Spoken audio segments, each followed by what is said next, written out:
Assalamualaikum, perkenalkan nama saya Denisa Rahmanda dengan NIM 21140400559 dari kelas Tadis Matematika B BP21. Di sini rangka saya dalam membuat video ini yaitu untuk memenuhi UAS saya, yaitu ujian akhir semester mata kuliah rancangan pembelajaran matematika dengan dosen pengampu yaitu Bu Nitra Putri Utami MPD. Yang mana di sini pada video kali ini saya akan menjelaskan tentang materi pokok setelah UTS, yang mana materi pokok itu ada 6 materi pokok yang akan saya terangkan, yaitu yang pertama itu ada silabus, yang kedua ada RPP atau rencana pelaksanaan pembelajaran, yang ketiga ada model pembelajaran, yang keempat ada program pengayaan, yang kelima ada program remedial, dan yang keenam ada program olimpiade.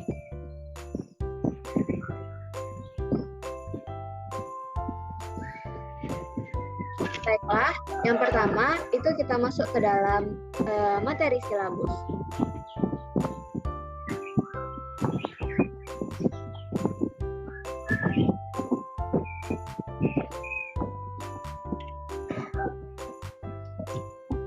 Materi silabus ini kita pertama-tama sekali harus mengetahui apa itu silabus. Istilah silabus dapat didefinisikan sebagai garis besar, ringkasan, ikhtisar, atau pokok-pokok isi atau materi pembelajaran. Nah, bisa disimpulkan juga bahwa silabus adalah rencana pembelajaran pada suatu atau kelompok mata pelajaran atau tema tertentu yang mencakup standar kompetensi, standar dasar, materi pokok atau pembelajaran, kegiatan pembelajaran, indikator pencapaian kompetensi untuk penilaian, alokasi waktu, dan sumber belajar. Nah, menurut BSNP atau Badan Standar Nasional Pendidikan mendefinisikan bahwa silabus sebagai rencana pembelajaran pada suatu atau kelompok mata pelajaran atau tema tertentu yang mencakup standar kompetensi, kompetensi dasar, materi pokok atau materi pembelajaran, indikator, penilaian, alokasi waktu, dan sumber atau bahan atau alat belajar. Nah, silabus ini merupakan penjabaran standar kompetensi dan kompetensi dasar ke dalam materi pokok atau pembelajaran, kegiatan pembelajaran, dan indikator pencapaian kompetensi untuk penilaian. Nah, dalam hal ini juga bahwa dikatakan silabus ini adalah sebagai salah satu produk pengembangan kurikulum dalam menjabarkan lebih lanjut terhadap KI dan KD menjadi garis-garis besar program pembelajaran atau ringkasan materi pokok setiap tema atau mata pelajaran. Sebagai rancangan program pembelajaran, isi yang terkandung dalam silabus yaitu rencana bahan ajar untuk mata pembelajaran tertentu pada jenjang pendidikan dan kelas tertentu. Sebagai hasil dari pengelompokan, penguraian, dan pengajian materi yang selaras dengan KI dan KD. Selanjutnya, kita masuk ke materi tentang tujuan, fungsi, dan manfaat dari silabus.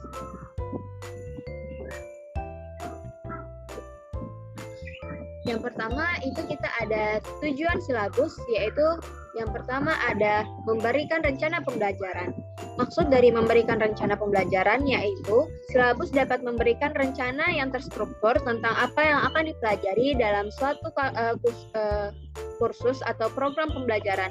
Hal ini mencakup yaitu topik, materi, dan aktivitas yang akan diajarkan. Yang kedua ada menginformasikan tujuan pembelajaran. Yang dimaksud dengan menginformasikan tujuan pembelajaran, di sini silabus juga bertujuan sebagai menyediakan tujuan pembelajaran yang jelas. Siswa dan guru dapat memahami apa yang diharapkan siswa pelajari dan capaian selama sekolah itu, masa pembelajaran. Selanjutnya yang ketiga ada mengatur waktu dan jadwal. Nah, salah satu tujuan yang ada pada silabus yaitu tentunya dapat mengatur waktu dan juga jadwal, yang mana silabus mencantumkan jadwal pengajaran dan balas waktu untuk tugas dan evaluasi. Jadi di dalam silabus itu kita menentukan dan juga telah adanya waktu dan tujuan pembelajaran dari sebuah pembelajaran yang akan kita mulai. Jadi di situ tuh sudah tersusun, sudah tertata, dan sudah dialokasikan waktunya dari kapan sampai kapan gitu pembelajaran itu akan berlangsung. Jadi otomatis silabus ini dapat mengatur dan juga mengatur waktu dan juga jadwal. Dan juga silabus ini membantu mengatur waktu dan juga menumbuhkan minat dan motivasi belajar serta didik. Selanjutnya yaitu memberikan panduan pengajaran. Jadi di dalam silabus ini, selain ada alokasi waktu, di dalam silabus ini juga adanya materi-materi yang akan diajarkan menjadi sebuah panduan pengajaran, terutama bagi guru dan juga sebagai panduan pokok bagi peserta didik ini. Jadi di sini agar nantinya dalam sebuah pembelajaran itu tidak salah alur atau bisa mengikuti alur yang ada pada silabus. Selanjutnya yaitu mengukur keberhasilan. Nah, karena di dalam silabus itu sudah ada capaian-capaian yang akan dituju, yaitu kompetensi-kompetensi dasarnya apa yang akan dituju, jadi kita dapat memahami, dapat tahu, bisa mengukur berapa keberhasilan masa pembelajaran yang berlangsung selama di sekolah itu, gitu. Apakah sudah mencapai KIKD-nya atau capaian pembelajarannya karena dipatokkan pada silabus ini. Selanjutnya, mengkomunikasikan ekspektasi. Nah, dengan cara kita membuat silabus itu, maka kita bisa mengharapkan apa yang kita tuangkan dalam silabus itu terjadi pada sistem pembelajaran. Oleh karena itu, tujuan dari silabus itu sendiri yaitu mengkomunikasikan ekspektasinya. Seperti apa sih tujuan yang ingin dicapai sebenarnya gitu. Nah, jadi di situ kita tuangkan. Nah, selanjutnya itu memberikan dasar untuk penilaian. Selain kita adanya materi dan juga alokasi waktu, di dalam silabus itu juga terdapatnya dasar untuk penilaian. Dilihat apa-apa saja penilaian yang ada. Contohnya pada kurikulum 2013 itu kan ada penilaian awal, tengah, dan akhir kayak gitu. Nah, jadi di situ kita lihat apakah nanti sistem pembelajaran atau pembelajaran yang telah dilewati itu akhirnya itu tuh benar-benar berdampak pada siswa gitu untuk pengajaran yang telah diberikan gitu.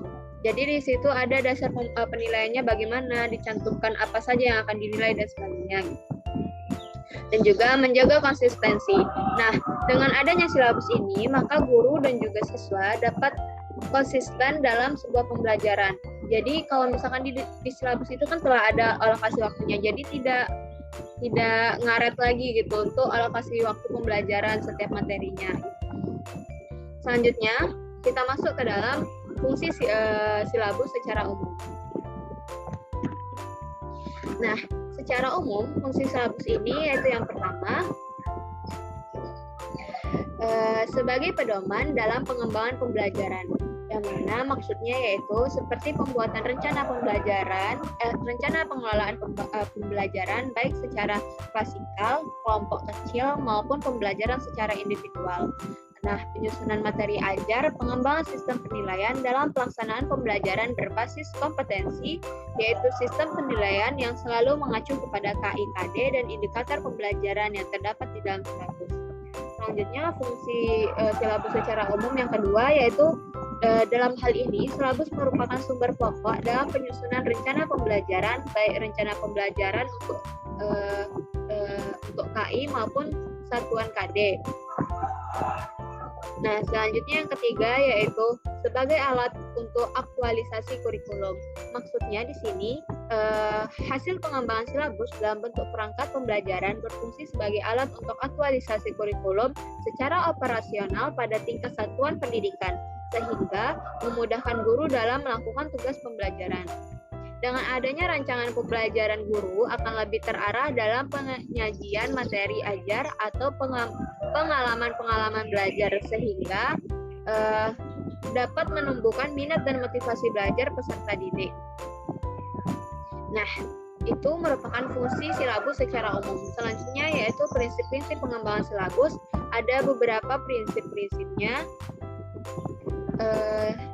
Yang pertama, sebelumnya yaitu manfaat silabus secara umum. Yang pertama, dengan memperhatikan beberapa pengertian yang telah saya jelaskan tadi. Pada dasarnya, silabus merupakan acuan utama dalam suatu kegiatan pembelajaran.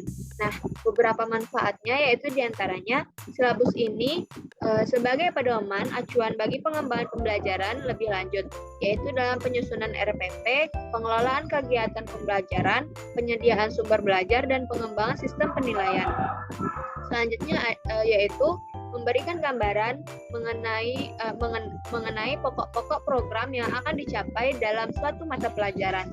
Yang ketiga yaitu sebagai ukuran dalam melakukan penilaian keberhasilan suatu program pembelajaran.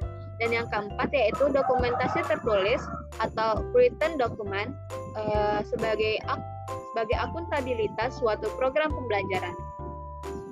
Selanjutnya ada prinsip-prinsip pengembangan silabus, yang mana di dalam prinsip-prinsip ini terdapat 8 prinsip, yaitu yang pertama adanya ilmiah. Maksudnya prinsip ilmiah ini dalam pengembangan silabus maksudnya adalah bahwa keseluruhan materi dan kegiatan yang menjadi muatan dalam silabus harus benar dan dapat dipertanggungjawabkan secara keilmuan. Mengingat silabus berisikan garis-garis besar isi atau materi pembelajaran yang akan dipelajari siswa, maka materi isi pembelajaran tersebut harus memenuhi kebenaran ilmiah. Untuk itu, dalam penyusunan silabus disarankan melibatkan ahli bidang keilmuan masing-masing mata pelajaran agar materi pembelajaran tersebut memiliki validitas yang tinggi. Yang kedua, yaitu adanya prinsip relevan. Maksudnya bahwa cakupan, kedalaman, tingkat kesukaran dan urutan penyajian materi dalam silabus harus sesuai dengan tingkat pengembangan fisik, intelektual, sosial, emosional, dan spiritual peserta didik. Selanjutnya yang ketiga ada prinsip sistematis.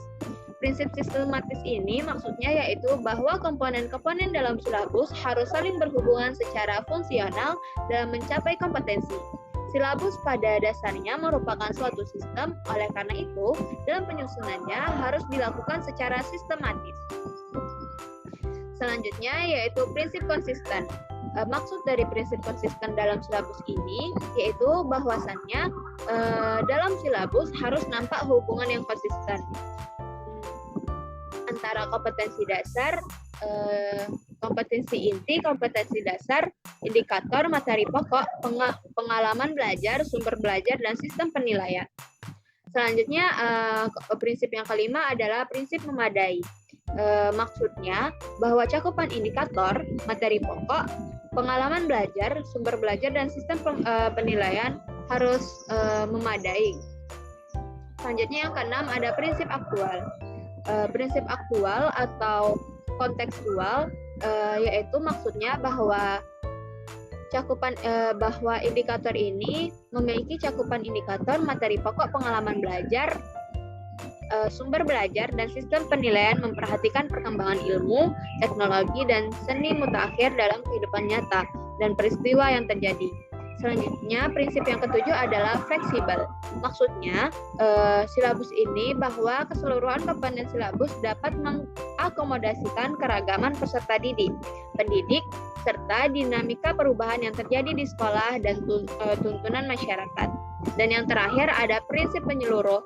Maksud dari prinsip menyeluruh pada pengembangan silabus ini bahwa komponen silabus mencakup keseluruhan ranah kompetensi, yaitu kompetensi kognitif, kompetensi afektif, dan kompetensi psikomotor.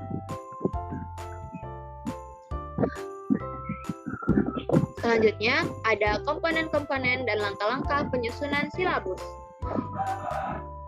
Pertama, kita masuk ke dalam komponen-komponen dalam penyusunan silabus. Yang pertama adanya identifikasi, yang mana di sini berisikan mencakup nama satuan atau lembaga, nama mata pelajaran, tingkatan atau derajat ataupun kelas, dan juga semester. Selanjutnya, yang kedua ada standar kompetensi. Nah, di dalam standar kompetensi ini yaitu patokan tentang pengetahuan, keterampilan, dan sikap yang harus dimiliki oleh peserta didik untuk mengerjakan suatu tugas yang sesuai dengan apa yang dipersyaratkan. Selanjutnya ada kompetensi dasar, yang mana di kompetensi dasar ini isinya merupakan kompetensi yang terdiri atas sikap, pengetahuan, dan keterampilan yang bersumber dari kompetensi inti yang harus dikuasai peserta didik. Selanjutnya, yang keempat ada materi pokok, yang mana materi pokok ini merupakan materi inti gambaran mengenai kompetensi utama yang dikelompokkan dalam aspek afektif, kognitif, dan psikomotorik untuk mencapai hasil hard skill dan soft skill. Dan yang terakhir ada kegiatan belajar, yang mana kegiatan pembelajaran memuat rangkaian kegiatan yang harus dilakukan oleh peserta didik secara berurutan untuk mencapai kompetensi dasar. Kegiatan pembelajaran dirancang untuk memberikan pengalaman belajar yang melibatkan proses mental dan fisik melalui interaksi antar peserta didik dengan pendidik, lingkungan, dan sumber belajar lainnya dalam rangka pencapaian kompetensi. Selanjutnya yaitu kita masuk ke langkah-langkah pengembangan silabus.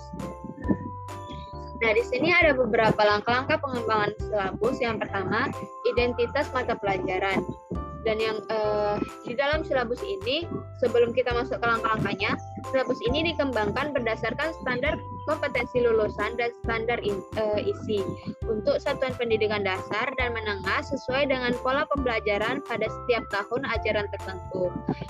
Silabus ini digunakan sebagai acuan dalam pengembangan rencana pelaksanaan pembelajaran. Selanjutnya yaitu langkah-langkah pengembangan silabus. Yang pertama ada identitas mata pelajaran. Yang kedua identitas sekolah meliputi nama satuan pendidikan dan kelas. Yang ketiga ada kompetensi inti yang mana merupakan gambaran secara kategorial mengenai kompetensi dalam aspek sikap, pengetahuan, dan keterampilan yang harus dipelajari peserta didik untuk suatu jenjang sekolah, kelas, dan mata pelajaran. Selanjutnya ada kompetensi dasar, yaitu merupakan kemampuan spesifik yang mencakup sikap, pengetahuan, dan keterampilan yang terkait muatan atau mata pelajaran. Selanjutnya ada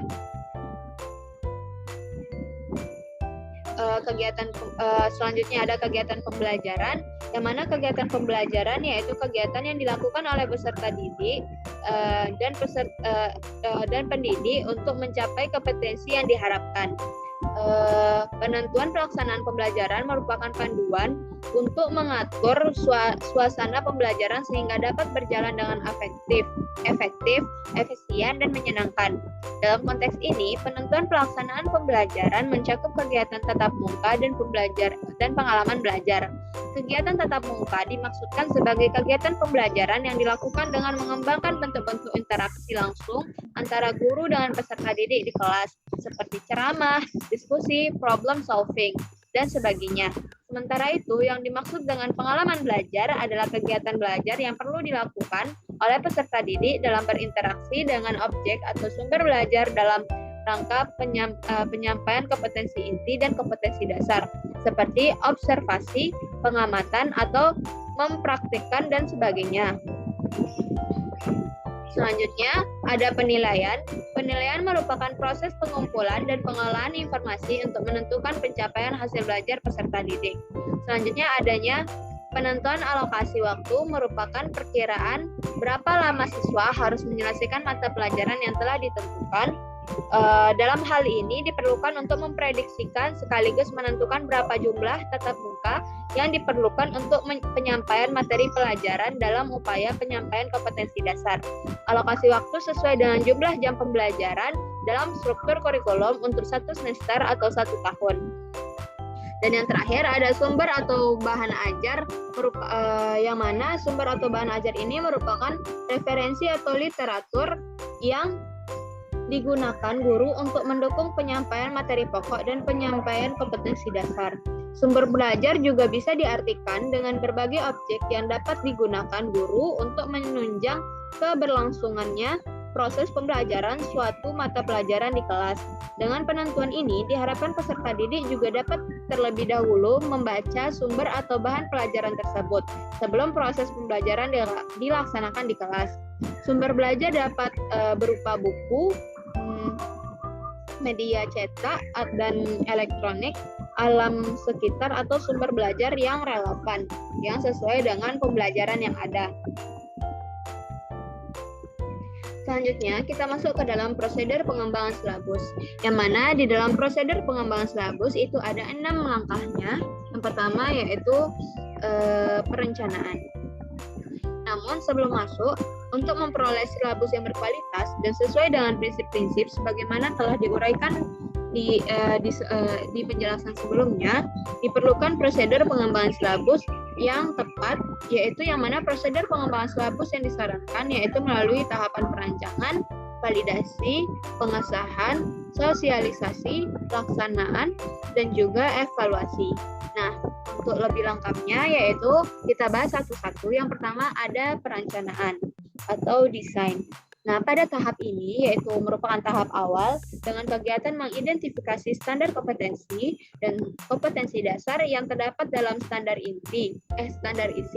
Dilanjutkan dengan menetapkan materi pokok atau pembelajaran, kegiatan pembelajaran, indikator penyampaian kompetensi, jenis penilaian, alokasi waktu, dan sumber belajar yang diperlukan. Produk dari tahap ini yaitu berupa draft awal silabus untuk setiap mata pelajaran, yaitu disarankan dalam bentuk matriks agar memudahkan dalam melihat hubungan antara komponen-komponen yang ada. Selanjutnya kita masuk tahap yang kedua yaitu validasi. Nah, pada tahap ini dilakukan untuk mengetahui apakah tahap awal silabus yang telah disusun itu sudah tepat atau masih memerlukan perbaikan dan penyempurnaan lebih lanjut. Baik penyajian, urutan penyajian, substansi materi pokok, maupun cakupan isi dalam komponen-komponen silabus yang lainnya. Tahap validitas bisa dilakukan dengan cara meminta tanggapan dari pihak-pihak yang dianggap memiliki keahlian untuk itu, seperti ahli disiplin keilmuan mata pelajaran. Apabila setelah dilakukan validitas ternyata masih banyak hal yang perlu diperbaiki, maka secepatnya dilakukan penyempurnaan atas perencanaan ulang sampai diperoleh silabus yang siap diimplementasikan. Hal ini terutama sekali apabila silabus dikembangkan oleh suatu tim yang dibentuk dari perwakilan beberapa sekolah yang hasilnya akan dijadikan acuan oleh guru dalam menyusun rencana pelaksanaan pembelajaran. Selanjutnya yang ketiga ada pengesahan. Nah, pada tahap pengesahan ini dilakukan sebelum silabus final diimplementasikan dengan tujuan agar memperoleh pengesahan diri dari pihak yang dianggap kompeten. Tahap pengesahan ini merupakan pertanda bahwa silabus tersebut secara resmi sudah bisa dijadikan pedoman oleh guru dalam menyusun rencana pelaksanaan pembelajaran, melaksanakan proses pembelajaran, dan penilaian.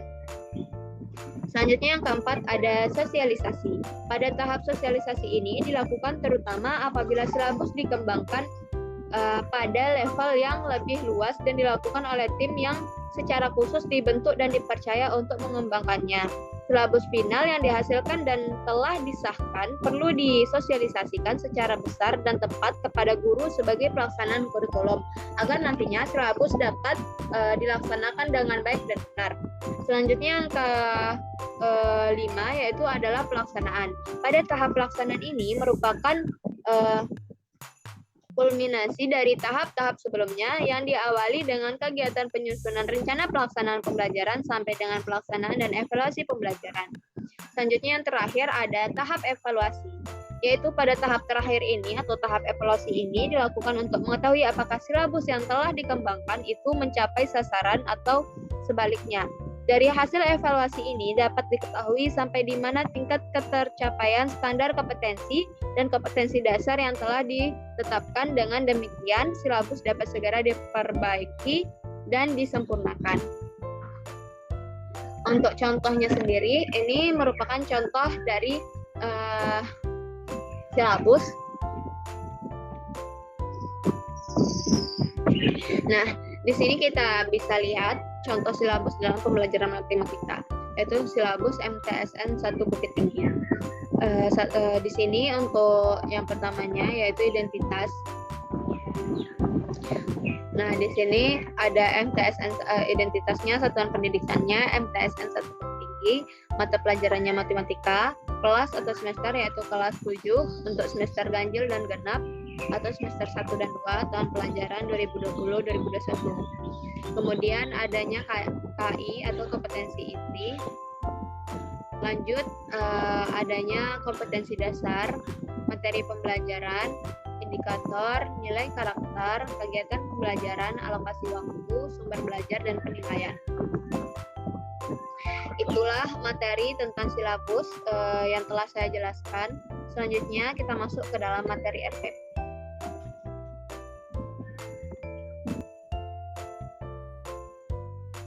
Baiklah, selanjutnya kita masuk ke materi yang kedua, yaitu tentang RPP atau Rencana Pelaksanaan Pembelajaran, yang mana pokok pembahasannya yang pertama ada pengertian RPP, kemudian fungsi RPP, kemudian tujuan RPP, manfaat RPP, prinsip-prinsip RPP, faktor yang perlu diperhatikan dalam penyusunan RPP, dan juga komponen dan langkah penyusunan RPP, dan contoh RPP itu sendiri.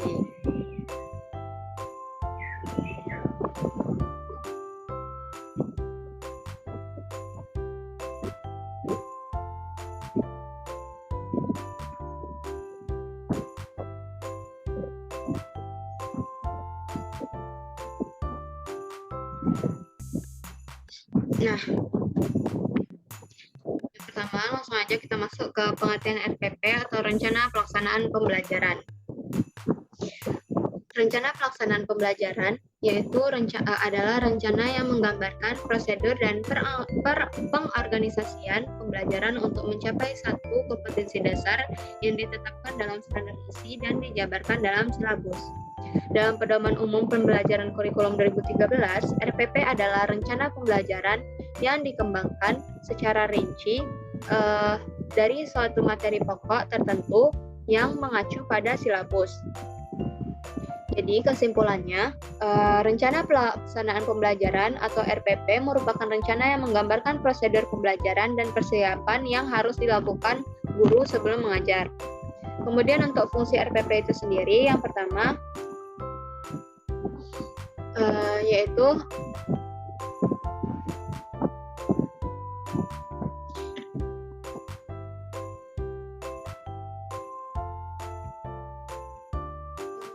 yang pertama, pembelajaran lebih terarah, yaitu sebagai acuan bagi guru untuk melaksanakan kegiatan pembelajaran agar aktivitas pembelajaran menjadi lebih terarah dan dapat terlaksana secara efektif dan efisien. Oleh karena itu, setiap guru di setiap satuan pendidikan dibebani tanggung jawab menyusun RPP untuk kelas di mana guru tersebut akan mengajar. Kemudian tujuan RPP, yaitu yang pertama mempermudah, memperlancar, dan meningkatkan hasil proses belajar mengajar. Yang kedua, memberikan kesempatan bagi peserta didik untuk merancang pembelajaran sesuai dengan kebutuhan peserta didik, kemampuan pendidik, dan fasilitas yang dimiliki sekolah. Dan yang terakhir yaitu dengan menyusun rencana pembelajaran secara profesional, sistematis, dan berdaya guna, maka guru akan mampu melihat, mengamati, menganalisis, dan memprediksi program pembelajaran sebagai kerangka kerja yang logis dan terencana. Kemudian untuk manfaat RPP ini sendiri, yaitu setelah melakukan pelatihan klinis, supervisi, dan penjelasan dari berbagai sumber dan ahli, dapat ditemukan manfaat dari RPP ini sendiri. Yang pertama, pembelajaran lebih tertata dan penyampaian materi lebih mudah. Kemudian menentukan target dan tujuan, melihat keberhasilan belajar siswa, menggunakan pencapaian materi lebih mudah, kemudian mengembangkan kegiatan pembelajaran dan penjabaran jenis penilaian, dan kemudian menentukan sumber belajar. Selanjutnya ada prinsip-prinsip RPP.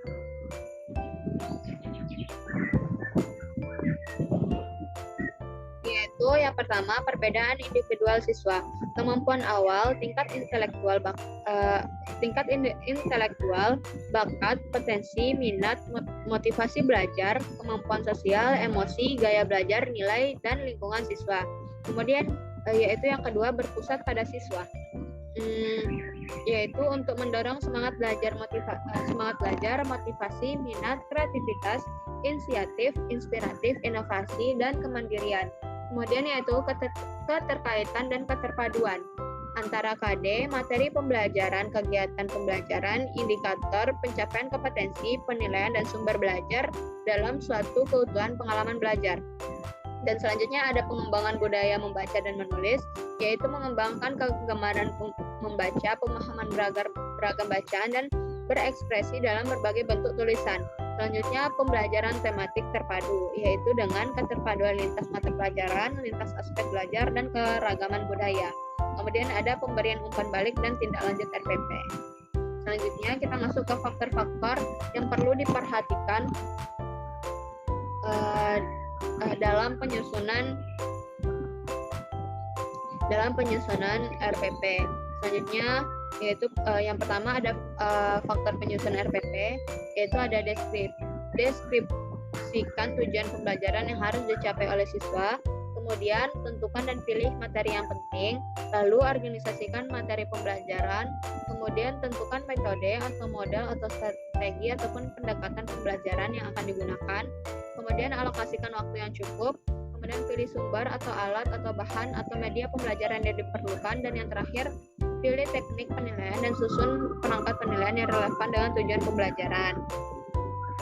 Selanjutnya komponen-komponen penyusun RPP, yang mana komponen-komponen penyusun RPP menurut Permendiknas nomor 41 tahun 2007 yaitu ada identitas, yang mana identitas ini meliputi identitas sekolah, identitas tema atau subtema, kelas atau semester, materi pokok, dan alokasi waktu. Kemudian ada KI atau kompetensi inti, kemudian ada KD atau kompetensi dasar, ada indikator pencapaian kompetensi, tujuan pembelajaran, materi pembelajaran, metode pembelajaran, media, alat, dan sumber pembelajaran, kemudian langkah-langkah kegiatan pembelajaran, dan penilaian hasil pembelajaran. Kemudian untuk langkah-langkah penyusun RPP ini sendiri ada 6 langkah. Yang pertama menuliskan identitas yang terdiri dari identitas sekolah, identitas tema atau subtema, kelas atau semester, materi pokok, dan alokasi. Kemudian memasukkan kompetensi inti, yaitu gambaran secara kategorial mengenai kompetensi dalam aspek sikap, pengetahuan, dan keterampilan. Kemudian memasukkan kompetensi dasar atau KD, yang mana kemampuan spesifik yang mencakup sikap, pengetahuan, dan keterampilan yang terkait muatan pembelajaran. Kemudian ada indikator pencapaian kompetensi, penanda pencapaian kompetensi dasar yang ditandai oleh perubahan perilaku. Kemudian ada tujuan pembelajaran yang dirumuskan berdasarkan KD, dan materi pembelajaran rincian dari materi pokok sesuai dengan rumusan indikator pencapaian kompetensi. Kemudian yang ketujuh atau yang terakhir yaitu metode pembelajaran, merupakan rincian dari kegiatan pembelajaran digunakan oleh pendidik untuk mewujudkan suasana belajar dan proses pembelajaran.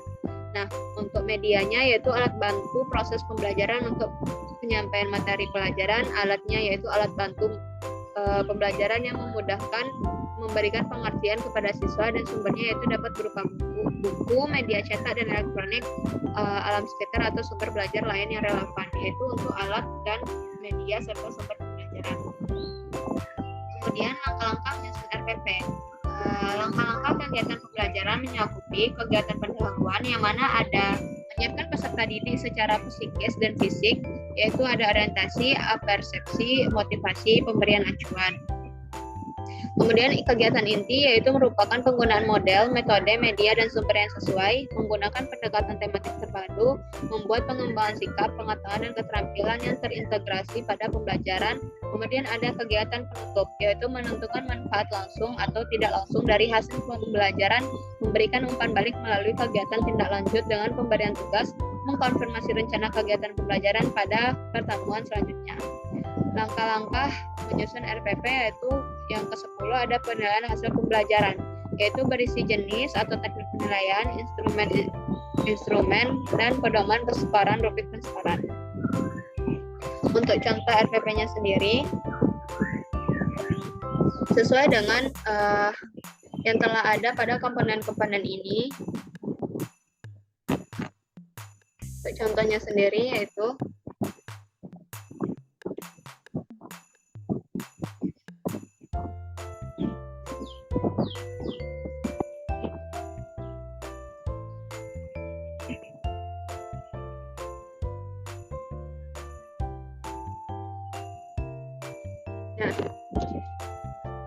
ini ada identitas, kemudian kompetensi inti, kemudian KD-nya, dan tujuan pembelajaran, materi pembelajaran, fakta, konsep, prinsip, prosedur, metode pembelajaran, media pembelajaran, ada media, alat, dan bahan, sumber belajarnya, dan kegiatan pembelajaran. Yang pertama yaitu untuk pertemuan 1 itu untuk kegiatan pendahuluan ada orientasi, persepsi, motivasi, pemberian acuan, dan kegiatan intinya ada kegiatan literasi, critical thinking atau berpikir kritik, ada kegiatan literasi juga. Ini nih untuk metode yang digunakan yaitu problem based learning.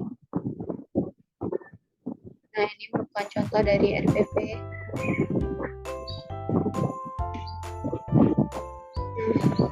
Ini ada penilaiannya, pengetahuan, keterampilan, dan lampiran materi.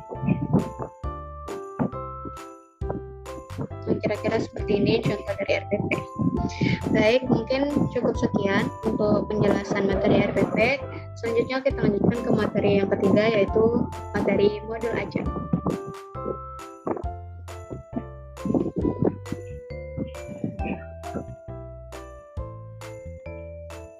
Baik, selanjutnya kita masuk ke materi yang ketiga, yaitu materi modul ajar. Nah, apa aja sih yang akan dibahas di dalam materi modul ajar ini? Yang pertama, tentunya kita harus tahu konsep modul ajar.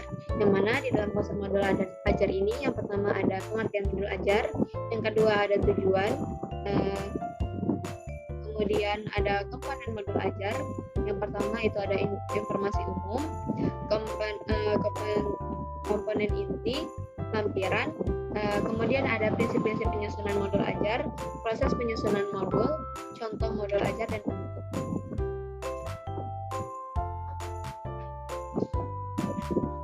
Baik, yang pertama itu kita masuk ke konsep modul ajar. Yang pertama ada pengertian modul ajar dan juga tujuan pengembangan modul ajar. Pengertian modul ajar. Nah, di sini ada beberapa para ahli mengemukakan tentang modul ajar ini. Yang pertama yaitu menurut Debdiknas pada tahun 2008 mendefinisikan modul ajar sebagai alat atau sarana pembelajaran yang berisi materi, metode,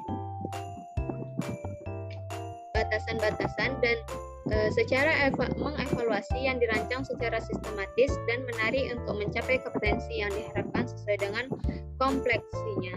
Kemudian menurut Nasution pada tahun 2003 pada bukunya halaman 205 mengemukakan bahwa modul dapat dirumuskan sebagai suatu unit yang lengkap yang berdiri sendiri dan terdiri atas suatu rangkaian kegiatan belajar yang disusun untuk membantu siswa mencapai sejumlah tujuan yang dirumuskan secara khusus dan jelas.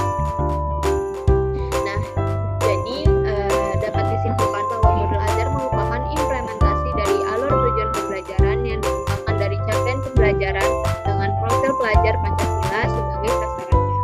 Kemudian dalam kurikulum Merdeka, konsep modul ajar lebih diartikan sebagai sarana, metode maupun pedoman yang dirancang sebagai sistem dan menjadi implementasi dari alur dan tujuan pelaksanaan pembelajaran yang merupakan hasil dari pengembangan capaian pembelajaran dan profil pelajar Pancasila sebagai sasaran utamanya. Selanjutnya, yaitu yang kedua ada tujuan pengembangan modul ajar.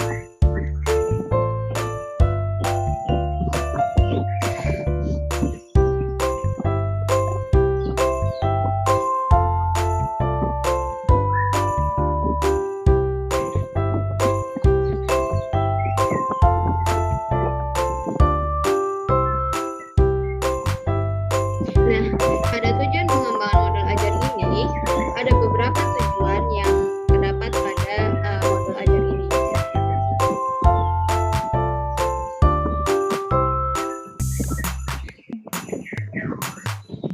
Pengembangan modul ajar bertujuan untuk menyediakan perangkat ajar yang dapat membantu guru melaksanakan pembelajaran. Yang mana yang pertama tujuan pengembangan modul ajar ini sendiri yaitu memilih atau memodifikasi modul ajar yang sudah disediakan pemerintah untuk menyesuaikan dengan karakteristik murid. Kemudian yang kedua yaitu menyusun sendiri modul ajar sesuai dengan karakteristik murid. Nah, itu merupakan tujuan dari pengembangan modul ajar. Selanjutnya ada komponen-komponen modul ajar, di mana komponen-komponennya yaitu ada informasi umum, komponen inti, dan lampiran. Yang pertama nih, kita masuk dulu ke informasi umum. Nah, informasi umum ini juga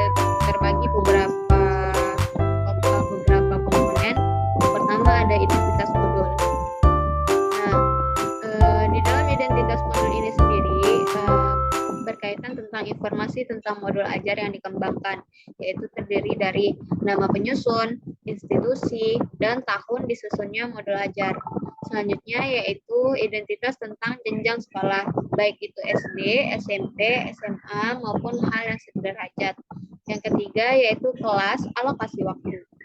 Nah, kelas alokasi waktu ini yaitu penentuan alokasi waktu yang digunakan adalah alokasi waktu sesuai dengan jam pembelajaran yang berlaku di unit kerja masing-masingnya. Selanjutnya, komponen di dalam informasi umum yang kedua yaitu ada kompetensi awal, yang mana kompetensi awal ini adalah pengetahuan dan atau keterampilan yang perlu dimiliki siswa sebelum mempelajari topik tertentu. Yang mana kompetensi awal ini sendiri merupakan ukuran seberapa dalam modul ajar yang dirancang. Selanjutnya, komponen yang ketiga dalam informasi umum yaitu ada profil pelajar Pancasila.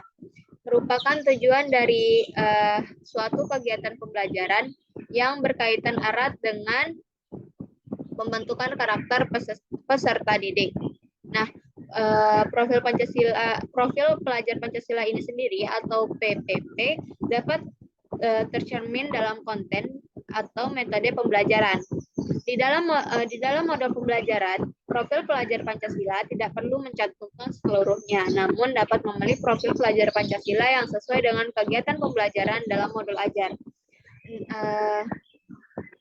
6 dimensi di dalam profil pelajar Pancasila saling berkaitan dan terintegrasi dalam seluruh mata pelajaran melalui 4 hal-hal ini. Yang pertama ada materi atau isi pelajaran, yang ketiga ada pedagogik, yang kedua ada pedagogik, yang ketiga ada kegiatan proyek, dan yang keempat ada asesmen. Setiap modul ajar memuat satu atau beberapa unsur dimensi profil pelajar Pancasila yang telah ditetapkan. Jadi dari ke-6 dimensi yang ada pada profil pelajar Pancasila, itu setiap modul ajarnya memuat satu atau lebih dari ke-6 dimensi profil pelajar Pancasila itu sendiri. Selanjutnya, yang keempat, komponen keempat dari informasi umum ini adalah sarana dan prasarana. Merupakan fasilitas dari bahan yang dibutuhkan merupakan fasilitas dan bahan yang dibutuhkan untuk menunjang kegiatan pembelajaran. Nah, sarana perujuk pada alat dan bahan yang digunakan, sementara sarananya rujuk pada alat dan bahan yang digunakan. Sementara prasarana di dalamnya termasuk materi dan sumber bahan ajar lain yang relevan yang digunakan dalam kegiatan pembelajaran. Jadi kalau sarana itu merujuk pada alat dan bahan, sementara prasarana itu termasuk pada materi dan sumber bahan ajar. Nah, ketersediaan materi yang disarankan mempertimbangkan kebutuhan peserta didik baik dengan keterbatasan atau kelebihan. Teknologi termasuk sarana dan prasarana yang penting untuk diperhatikan dan juga dimanfaatkan agar pembelajaran lebih dalam dan bermakna. Selanjutnya, komponen yang kelima pada informasi umum ada target peserta didik. Peserta didik yang menjadi target yaitu yang pertama peserta didik reguler atau tipikal, yang mana merupakan umum. Tidak ada kesulitan dalam mencerna dan memahami materi ajar. Yang kedua yaitu peserta didik dengan kesulitan belajar, yang mana memiliki gaya belajar yang terbatas, hanya satu gaya, misalnya dengan audio. Memiliki kesulitan dengan bahasa dan pemahaman materi ajar, kurang percaya diri, kesulitan berkonsentrasi jangka panjang, dan sebagainya. Kemudian yang komponen yang keenam dalam komponen informasi umum yaitu ada model pembelajaran. Yang mana model pembelajaran ini merupakan model atau kerangka pembelajaran yang memberikan gambaran sistematis pelaksanaan pembelajaran. Model pembelajaran dapat berupa model pembelajaran tatap muka, pembelajaran jarak jauh dalam jaringan atau PJJ daring, dan pembelajaran jarak jauh luar jaringan atau PJJ luring, dan blended learning. Selanjutnya, komponen yang kedua, yaitu kita masuk ke komponen inti. Yang mana di komponen inti ini juga terbagi dari beberapa poin-poin. Yang pertama ada tujuan pembelajaran. Nah, di tujuan pembelajaran ini sendiri menentukan kegiatan belajar, sumber daya yang digunakan, kesesuaian dengan keberagaman murid, dan metode asesmen yang digunakan. Tujuan pembelajaran bisa dari berbagai bentuk, yaitu bisa dari pengetahuan yang berupa fakta dan informasi, dan juga prosedural, pemahaman konseptual, pemikiran, dan penalaran keterampilan. Dan juga bisa berupa kolaboratif dan strategi komunikasi. Selanjutnya,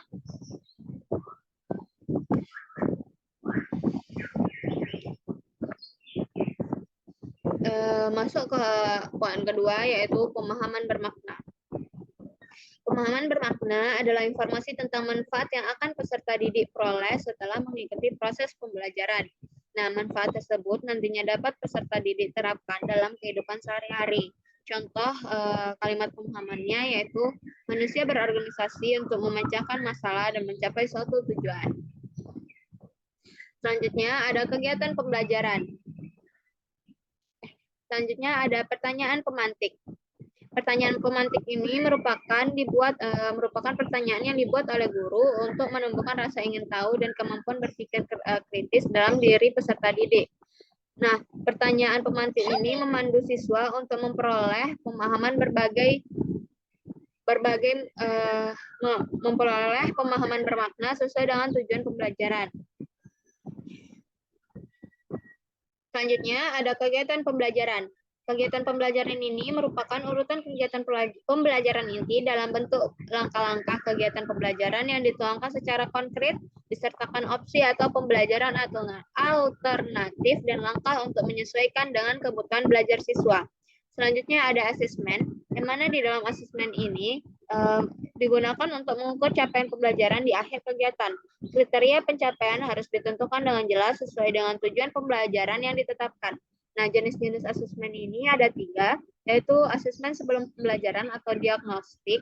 Yang kedua ada asesmen sebelum pembelajaran yaitu diagnostik. Yang kedua ada asesmen selama proses pembelajaran yaitu formatif. Dan yang ketiga ada asesmen pada akhir proses pembelajaran atau sumatif. Selanjutnya, yang terakhir yaitu pengayaan dan remedial. Nah, pengayaan ini sendiri adalah kegiatan pembelajaran yang diberikan pada peserta didik dengan capaian tinggi agar mereka dapat mengembangkan potensinya secara optimal. Sedangkan remedial diberikan kepada peserta didik yang membutuhkan bimbingan untuk memahami materi atau pembelajaran mengulang.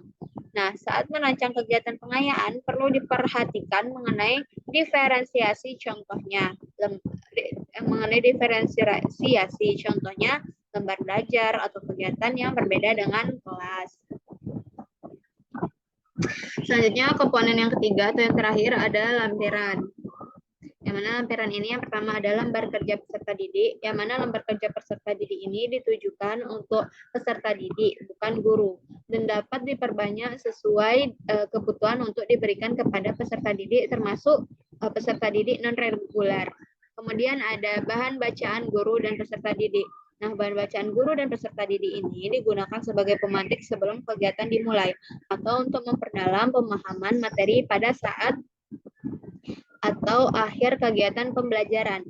Kemudian yang ketiga ada glosarium. Glosarium ini merupakan kumpulan istilah-istilah dalam suatu bidang secara alfabetikal yang dilengkapi dengan definisi dan artinya.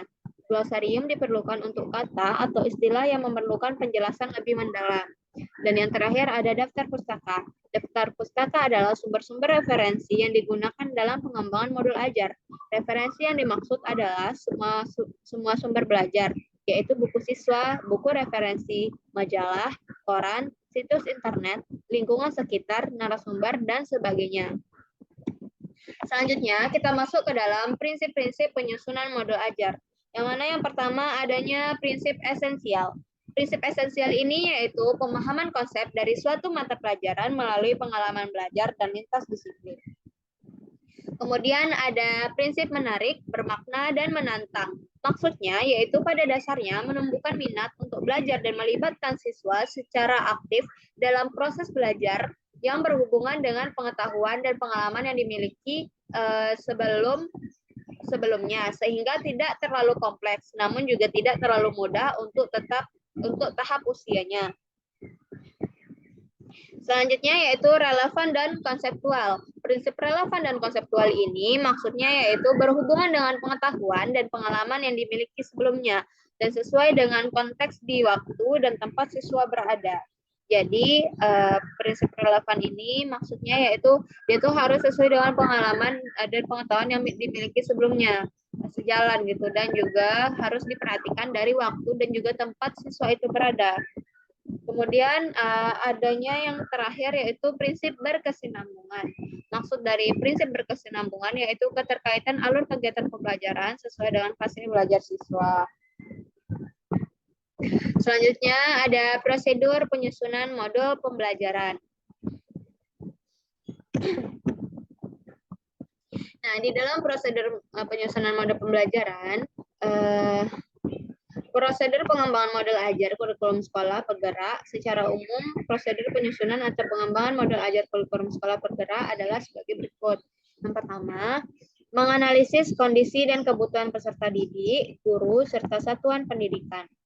Yang mana identifikasi kondisi dan kebutuhan peserta didik dapat dilakukan melalui asesmen diagnostik terhadap kondisi dan kebutuhan peserta didik. Guru perlu mengetahui kondisi dan kebutuhan peserta didik berdasarkan latar belakang serta sarana dan prasarana sekolah. Pengembangan modul ajar disesuaikan dengan kemampuan dan kreativitas guru. Selanjutnya yang kedua ada mengidentifikasi dan menentukan dimensi profil pelajar Pancasila yang akan dicapai. Guru memilih dimensi profil pelajar Pancasila yang tepat untuk dikembangkan dalam proses pembelajaran. Kemudian yang ketiga ada menentukan ATP yang akan dikembangkan menjadi modul ajar. Nah, guru dapat memilih ATP hasil pengembangan sekolah atau mengacu pada contoh ATP yang tersedia, menyusun modul ajar berdasarkan komponen-komponen yang ditentukan. Guru dapat menentukan komponen-komponen yang esensial sesuai dengan kebutuhan pembelajaran. Artinya, tidak harus semua komponen dicantumkan dalam modul ajar. Pada prinsipnya, modul yang disusun benar-benar membantu guru dalam melaksanakan pembelajaran. Kemudian yang keempat ada pelaksanaan. Nah, pelaksanaan ini merupakan melakukan kegiatan pembelajaran sesuai dengan modul ajar yang telah disusun. Dengan catatan, pelaksanaan kegiatan dapat dimulai dari mana saja. Guru dapat memulai kegiatan dari pertanyaan pemantik, analisa studi kasus, diskusi, asesmen, dan variasi lain. Kemudian yang kelima ada evaluasi dan tingkat lanjut. Nah, evaluasi dan tingkat lanjut ini adalah setelah melakukan pembelajaran. Guru mengevaluasi efektivitas modul ajar yang digunakannya dengan pembelajaran yang telah terjadi pada sebelumnya. Apakah sesuai modul ajar yang ada dengan pembelajaran bersama siswanya. Kemudian yang terakhir ada modul ajar guru dapat mengembangkan sendiri modul ajar, guru dapat mengembangkan sendiri materi atau bahan ajar sesuai dengan kondisi sosial, budaya, kemampuan peserta didik, serta tingkat ekonomi masyarakat sekitar. Pada prinsipnya, modul yang disusun benar-benar membantu guru dalam melaksanakan pembelajaran. Selanjutnya yaitu contoh modul ajar. Di sini ada contoh modul ajar.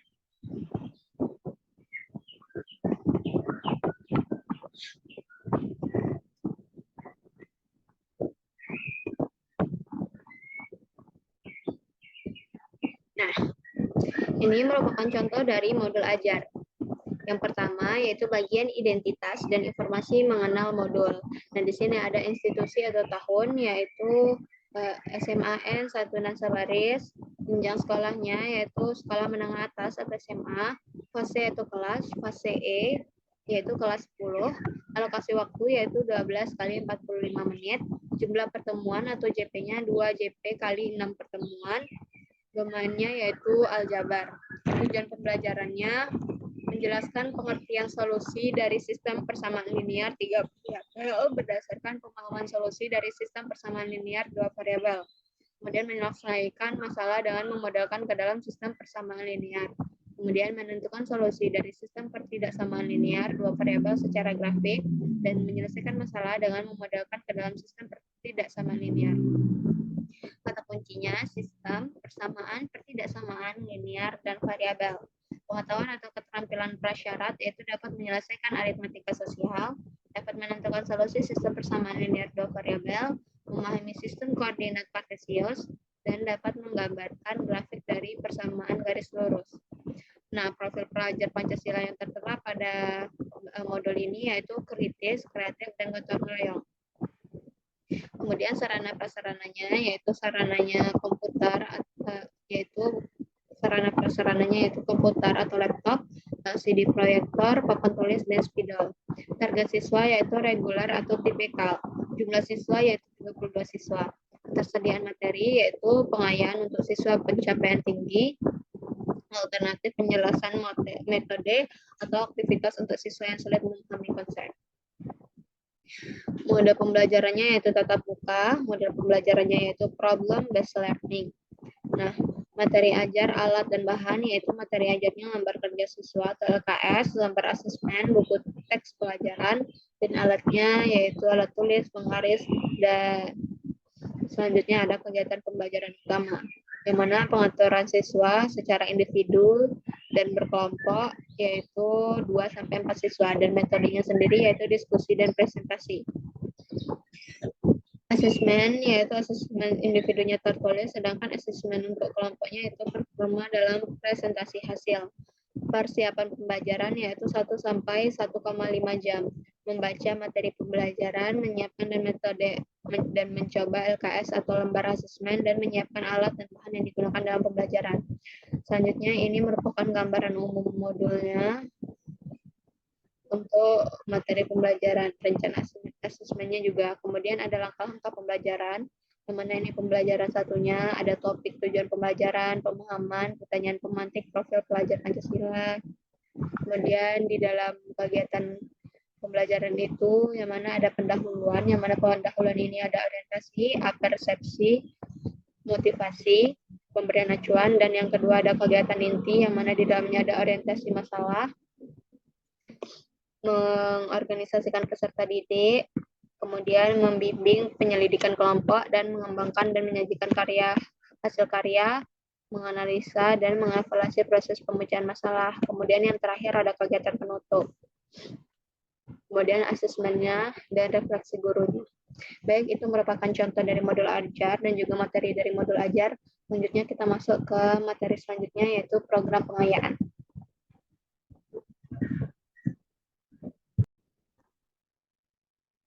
Nah, selanjutnya kita masuk ke materi yang kelima, yaitu program remedial.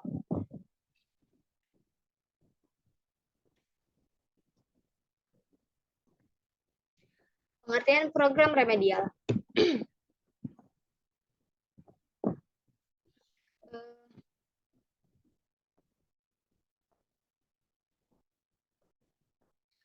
Remedial berasal dari bahasa Inggris, yaitu remedy yang berarti obat, memperbaiki atau menolong. Nah, oleh karena itu, remedial berarti hal-hal yang berhubungan dengan perbaikan.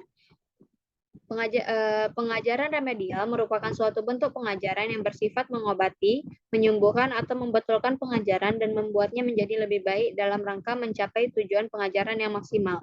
Dengan kata lain, kegiatan perbaikan yang dilakukan merupakan segala usaha yang dilaksanakan untuk mengidentifikasi jenis-jenis dan sifat-sifat kesulitan belajar, menemukan faktor-faktor penyebabnya, dan kemudian mengupayakan alternatif-alternatif pemecahan masalah sesuai kesulitan belajar, baik dengan cara pencegahan maupun penyembuhan, berdasarkan data dan informasi yang lengkap dan objektif. Pengajaran remedial merupakan suatu bentuk pengajaran yang bersifat mengobati, menyembuhkan, atau membetulkan pengajaran dan membuatnya menjadi lebih baik dalam rangka mencapai tujuan pengajaran yang maksimal. Nah, menurut para ahli, ada beberapa ahli mengemukakan tentang apa itu program remedial. Menurut Mokhtar dan Rusmini, pada tahun 2005, mereka mengemukakan pembelajaran remedial adalah sebagai proses pembelajaran yang berupaya kegiatan perbaikan yang terprogram dan sistematis. sehingga diharapkan dapat mempercepat ketuntasan belajar siswa. Kemudian, menurut Wardani dan Kasron pada tahun 2009, mereka menyatakan bahwa kegiatan remedial adalah usaha pemberian bantuan kepada siswa yang mengalami kesulitan belajar untuk mendapatkan hasil belajar yang lebih baik atau mencapai ketuntasan belajar. Nah, pembelajaran remedial merupakan layanan pendidikan yang diberikan kepada siswa untuk memperbaiki prestasi belajarnya sehingga mencapai kriteria ketuntasan yang ditetapkan, sedangkan siswa yang telah mencapai kriteria ketuntasan yang telah ditetapkan diberikan pengayaan pemahaman konsep. Jika keseluruhan siswa telah mencapai ketuntasan pada saat tes formatif, maka guru memberikan perbaikan pada tujuan dan indikator yang tingkat ketuntasannya paling rendah sebagai penguatan. Kemudian menurut Sasmedi pada tahun 2011, dia mengumumkakan pembelajaran remedial pada dasarnya ditujukan untuk meningkatkan kuantitas siswa dan kualitas masing-masing siswa dalam menguasai materi pelajaran. Dengan demikian, siswa yang masih merasa perlu meningkatkan ketuntasan belajarnya pada topik-topik tertentu merupakan sasaran secara umum pembelajaran remedial, atau dengan kata lain, pembelajaran remedial sebagai upaya pengayaan pemahaman siswa, bukan pembelajaran untuk anak yang tidak pintar. Hal ini diperkuat oleh Bajah dan Bello dalam bukunya pada tahun 2013, Pengajaran Remedial, Umpan Balik, dan Perbaikan Kelemahan Siswa secara berkelanjutan dapat menjadi sebuah dorongan untuk mengoptimalkan hasil belajar antara siswa dan juga guru. Jadi dapat kita simpulkan bahwa program remedial adalah salah satu upaya untuk membantu siswa yang belum mencapai ketuntasan belajar berupa kegiatan perbaikan yang mencakup segala bantuan bimbingan yang diberikan kepada siswa untuk meningkatkan hasil belajar agar mencapai ketuntasan belajar yang diharapkan. Kemudian yang kedua kita masuk tujuan program remedial. Apa aja sih tujuan dari program remedial ini? Ada 5 tujuan, yaitu yang pertama, agar siswa dapat memahami dirinya, khususnya prestasi belajarnya. Nah, yang kedua, agar siswa dapat memperbaiki atau mengubah cara belajar siswa ke arah yang lebih baik. Yang ketiga, agar siswa dapat memilih materi dan fasilitas belajar secara tepat. Yang keempat, agar siswa dapat mengembangkan sikap dan kebiasaan yang dapat mendorong tercapainya hasil belajar yang jauh lebih baik. Dan yang kelima, atau yang terakhir, agar siswa dapat melaksanakan tugas-tugas belajar yang diberikan kepadanya setelah ia mampu mengatasi hambatan-hambatan yang menjadi penyebab kesulitan belajarnya dan dapat mengembangkan sikap serta kebiasaan yang baru dalam belajar. Selanjutnya, yaitu fungsi dari manfaat program remedial. Fungsi dan manfaat program remedial.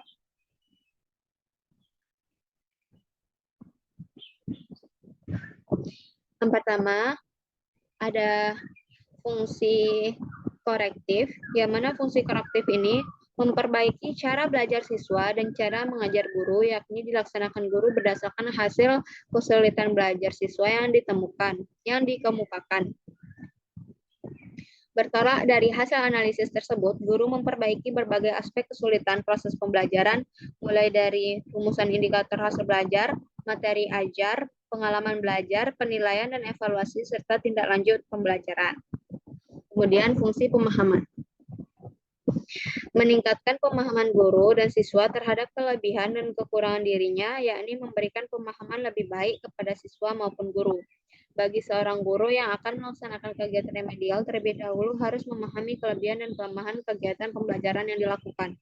Untuk kepentingan itu, maka guru terlebih dahulu mengevaluasi kegiatan pembelajaran yang telah dilaksanakan dengan tujuan menemukan metode yang tepat untuk kemampuan guru. Kemudian fungsi penyesuaian, yaitu menyesuaikan pembelajaran dengan karakteristik siswa, penyesuaian guru terhadap karakteristik siswa. Kemudian fungsi akselerasi, yang mana fungsi akselerasi ini mempercepat penguasaan siswa terhadap materi pelajaran, yakni kegiatan remedial mempunyai fungsi akselerasi terhadap pembelajaran karena siswa dapat dipercepat penguasaan terhadap materi pelajaran melalui pemahaman waktu dan frekuensi belajar. Kemudian fungsi pengayaan yaitu memperkaya pemahaman siswa tentang materi pembelajaran. Dan yang terakhir ada fungsi terapeutik, yaitu membantu mengatasi kesulitan siswa dalam aspek sosial pribadi. Fungsi terapeutik ini ditunjukkan dengan kegiatan membantu siswa yang mengalami kesulitan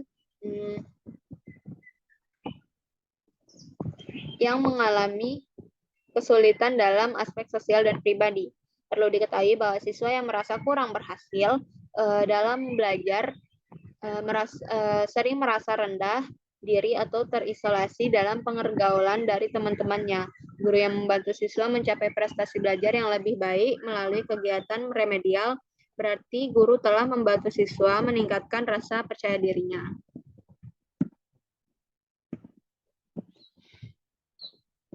Selanjutnya, prinsip-prinsip program remedial.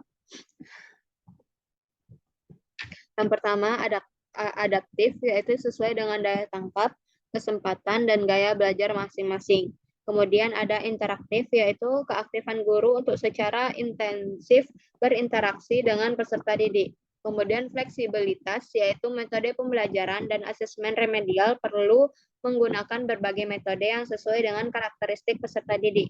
Kemudian pemberian umpan balik sesegera mungkin, yaitu umpan balik berupa informasi yang diberikan kepada peserta didik mengenai kemajuan belajarnya. Kemudian yaitu pelayanan sepanjang waktu. Remedial harus berkesinambungan dan programnya selalu tersedia agar setiap saat dan peserta didik dapat mengaksesnya sesuai dengan kesempatan masing-masing. Selanjutnya komponen-komponen yang harus direncanakan dalam melaksanakan kegiatan remedial.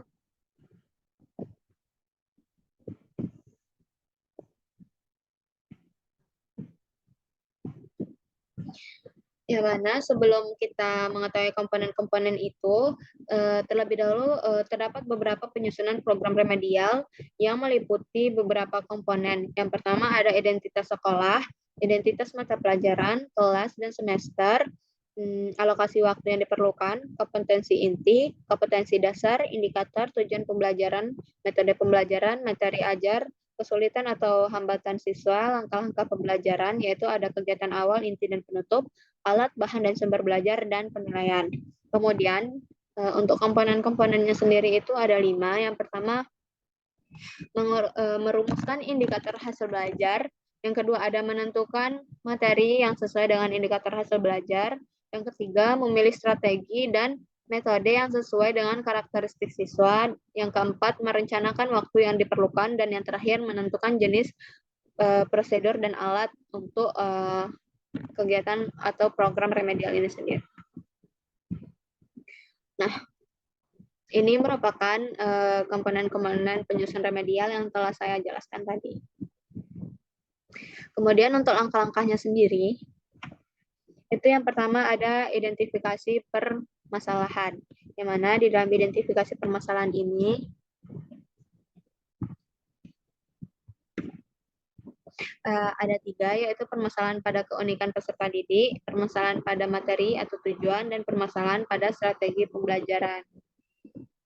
Jadi kita harus melihat apa-apa saja yang terjadi di dalam pembelajaran sebelumnya sehingga kita harus melakukan program remedial. Kemudian perencanaan remedial, yang mana di perencanaan ini tentunya ada 2, yaitu harus dilakukan segera saat pembelajaran agar nantinya materi yang ada itu tidak terlupakan gitu. Jadi kayak sesegera mungkin dilaksanakan program remedialnya itu. Kemudian dilakukan di luar jam pelajaran. Jadi program remedial ini tidak termasuk ke dalam susunan jam pembelajaran yang telah disusun sebelumnya. Kemudian yang ketiga yaitu pelaksanaan remedial, yang mana harus menyesuaikan dengan keunikan peserta didik, menyiapkan alternatif materi ajar, dan menyesuaikan dengan strategi atau metode pembelajaran. Dan Dan yang keempat adalah penilaian atau authentic assessment, yang mana penilaian otentik dilakukan setelah pembelajaran remedial selesai dilaksanakan berdasarkan hasil penilaian. Bila peserta didik belum mencapai kompetensi minimal atau tujuan yang ditetapkan guru, maka guru perlu meninjau kembali strategi pembelajaran remedial yang diterapkannya atau melakukan identifikasi analisis kebutuhan terhadap peserta didik dengan lebih seksama. Apabila peserta didik berhasil mencapai atau melampaui tujuan yang ditetapkan, guru berhasil memberikan pembelajaran yang kaya dan bermakna bagi peserta didik. Hal ini bisa dipertahankan sebagai bahan rujukan bagi rekan guru lainnya atau bisa lebih diperkaya lagi. Apabila ternyata ditemukan kasus khusus di luar kompetensi guru, guru dapat mengkonsultasikan dengan orang tua untuk selanjutnya dilakukan konsultasi dengan ahli. Kemudian waktu pelaksanaan pembelajaran remedial yaitu terdapat beberapa alternatif berkenaan dengan waktu atau kapan pembelajaran remedial dilaksanakan. Remedial hanya dilakukan maksimal 2 kali, yaitu untuk beberapa alternatifnya yang pertama ada setelah siswa mempelajari KD atau tujuan pembelajaran tertentu. Kemudian yang kedua, tiap akhir kegiatan pembelajaran dari suatu unit pembelajaran, guru melakukan evaluasi formatif, dan setelah adanya evaluasi formatif, anak-anak yang belum menguasai bahan pembelajaran diberikan pengajaran remedial. Metode pelaksanaannya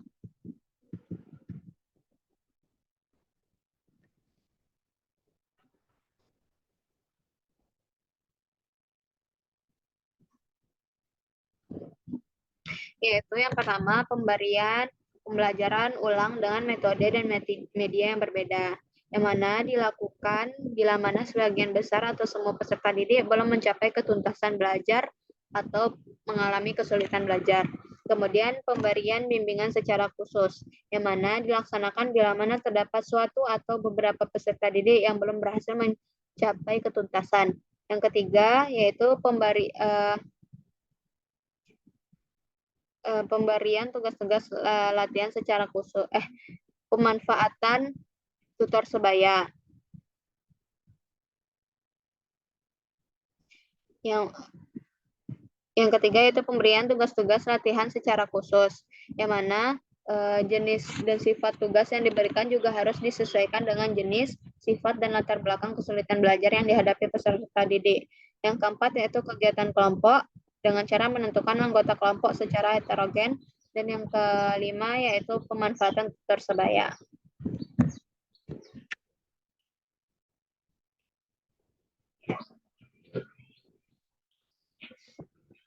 Teknik penentuan nilai remedial akhir yaitu dengan nilai batas KKM. Dengan mengambil nilai batas KKM adalah dengan mengambil nilai batas bawah yang sudah ditentukan sekaligus siswa mendapatkan nilai yang tinggi dalam remedialnya. Kemudian menggunakan rata-rata nilai awal dengan nilai tes remedial. Gunakan rata-rata nilai awal dengan nilai tes remedial. Cara yang kedua adalah menjumlahkan antara nilai awal ketika tes dan nilai remedial kemudian dibagi 2. Hasil ini juga memiliki kelemahan karena siswa akan merasa dirugikan ketika hasil tesnya rendah padahal hasil remedialnya tinggi.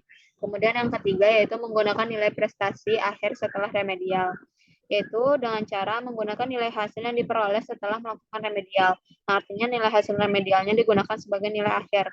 Sayangnya cara ini bisa menimbulkan kecemburuan bagi siswa yang tidak remedi jika nilainya lebih rendah daripada siswa yang sudah melakukan remedi. Nah, ini merupakan contoh program remedial kurikulum 2013.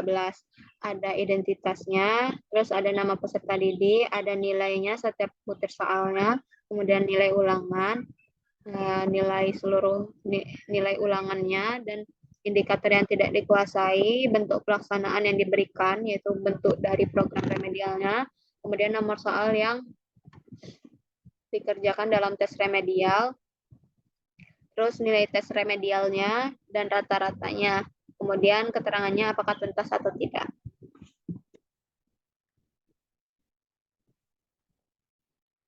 Nah, ini contoh selanjutnya yaitu penjelasan tentang bentuk pelaksanaan pembelajarannya.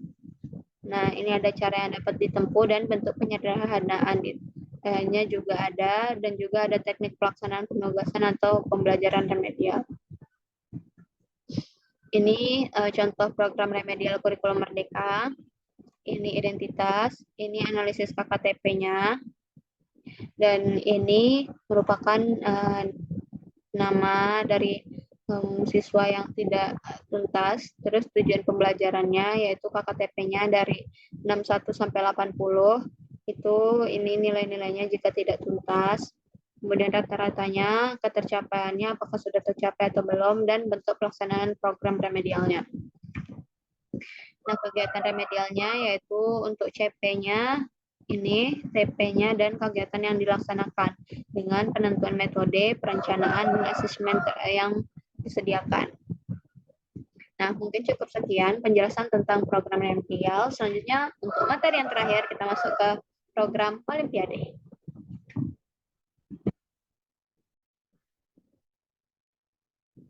Baik, selanjutnya kita masuk ke materi yang keempat, yaitu materi dari mata kuliah RPM, yaitu program pengayaan.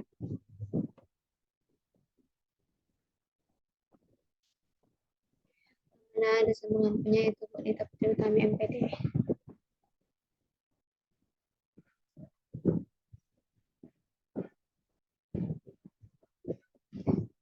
Nah, apa aja sih yang akan kita bahas dalam program pengayaan ini?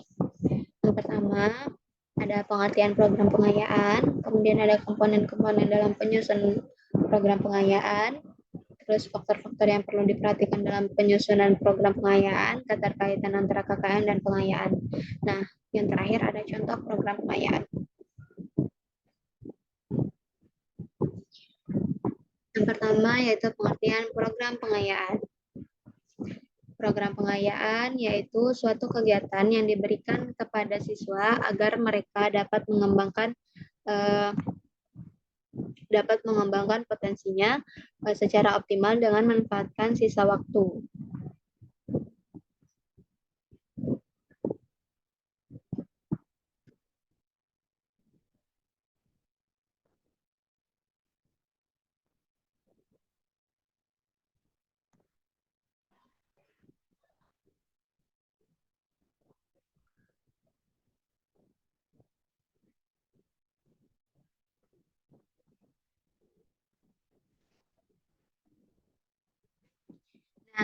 Nah, program pengayaan ini menurut Kamus Besar Bahasa Indonesia, pengayaan adalah proses, cara pembuatan pengayaan, memperkaya, memperbanyak tentang pengetahuan dan sebagainya. Namun pengertian dalam pembelajaran pengayaan yaitu suatu kegiatan yang diberikan kepada siswa agar atau kelompok cepat agar mereka dapat mengembangkan potensinya secara optimal dengan memanfaatkan sisa waktu yang dimiliki. Sedangkan menurut Kunandal, program pengayaan adalah program pembelajaran yang diberikan kepada peserta didik yang belajar lebih cepat. Nah, ada juga menurut beberapa ahli, pengayaan menurut beberapa ahli, yang pertama yaitu menurut Mas Bur pada tahun 2012, pengayaan adalah memperkaya ilmu pengetahuan atau memperluas ilmu pengetahuan siswa dengan memberikan tugas tambahan, baik tugas yang dikerjakan di rumah maupun tugas yang dikerjakan di kelas. Menurut Tinan, pada tahun 2005, pengayaan bertumpang tindih dengan akselerasi karena keduanya merupakan kesempatan mengembangkan bakat anak di luar jalur sekolah yang normal. Pada program pengayaan tidak sama dengan akselerasi belajar. Lebih tepatnya, program pengayaan membantu anak muda menjelajahi masalah dengan lebih tepatnya program dalam dan luas dibandingkan yang biasa mereka dapatkan di sekolah. Biasanya sekolah mengadakan program pengayaan di dalam kurikulumnya, tapi juga tidak mengenalnya sebagai program pengayaan. Mungkin kita sering mendengarnya istilah perjalanan belajar atau study tour ke teater dan tempat wisata bersejarah atau dengan pertukaran pelajar.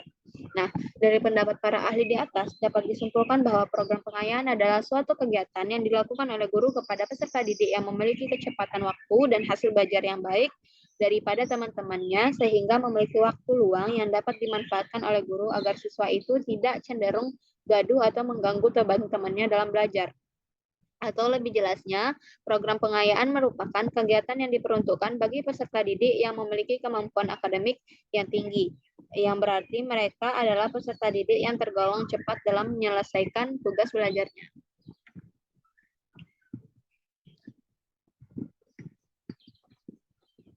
Nah, ini merupakan menurut para ahli tadi. Selanjutnya kita masuk ke dalam komponen dalam menyusun program pengayaan. Di mana ada 3 komponen. Pertama kompetensi inti, yang kedua ada kompetensi dasar, dan yang ketiga ada kegiatan. Nah, untuk kompetensi inti ini merupakan elemen batu dalam dunia pendidikan yang tidak dimiliki oleh kurikulum sebelumnya. Kompetensi ini memiliki kedudukan yang sama dengan standar kompetensi yang digunakan pada kurikulum tingkat satuan pendidikan atau KTSP. Kompetensi inti adalah tingkat kemampuan untuk mencapai standar kompetensi lulusan yang harus dimiliki peserta didik pada setiap tingkat kelas atau program yang menjadi landasan pengembangan kompetensi dasar. Standar kompetensi inti harus menggambarkan kualitas yang seimbang antara pencapaian hard skill dan soft skill-nya. Kompetensi inti merupakan terjemahan atau operasionalisasi SKL dalam bentuk kualitas yang harus dimiliki oleh peserta didik yang dinyatakan telah menyelesaikan pendidikan pada satuan pendidikan tertentu. Kemudian ada kompetensi dasar, di mana kompetensi dasar atau KD adalah kemampuan untuk mencapai kompetensi inti yang harus diperoleh peserta didik melalui pembelajaran. Kompetensi dasar merupakan kompetensi setiap mata pelajaran untuk setiap kelas yang diturunkan dari kompetensi inti. Kompetensi dasar berisi sejumlah kemampuan yang harus dikuasai peserta didik dalam mata pelajaran tertentu, sebagai rujukan penyusunan indikator kompetensi dalam suatu pelajaran. Di dalam setiap rumusan kompetensi dasar, terdapat unsur kemampuan berpikir yang dinyatakan dalam kata kerja dan materi. Kompetensi dasar berisi sikap, pengetahuan, dan keterampilan yang bersumber pada kompetensi inti yang harus dikuasai peserta didik.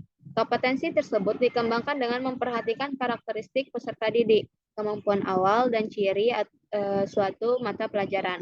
Kemudian yang ketiga ada kegiatan, yang mana kegiatan ini mencakup tutor sebaya, pengembangan latihan, pengembangan media dan sumber pembelajaran, memberikan permainan, masalah atau kompetensi antar siswa, dan melakukan proyek. Kegiatan pengayaan adalah kegiatan diberikan kepada siswa sehingga mereka memiliki pengetahuan yang lebih kaya dan keterampilan yang lebih baik. Berdasarkan pengertian tersebut, terlihat bahwa tujuan kegiatan pengayaan adalah memberikan kesempatan kepada siswa untuk memperdalam penguasaan materi pelajaran yang berkaitan dengan tugas belajar yang sedang dilaksanakan sehingga tercapai tingkat perkembangan yang optimal. Selanjutnya, kita masuk ke keterkaitan antara KKM dan pengayaan. Menurut Pengastikawati, pada tahun 2017, proses pembelajaran memiliki standar penilaian yang ditetapkan oleh pemerintah yang tercantum dalam Badan Standar Penilaian atau BSNP. Hasil dari proses penilaian kemudian ditafsirkan yang beracuan kriteria ketuntasan minimal atau KKM. Hasil dari penilaian terdapat 2 macam, yaitu hasil penilaian di bawah KKM dan di atas KKM. Hasil penilaian di bawah KKM akan mengikuti program remedial dan hasil penilaian di atas KKM akan mengikuti program pengayaan.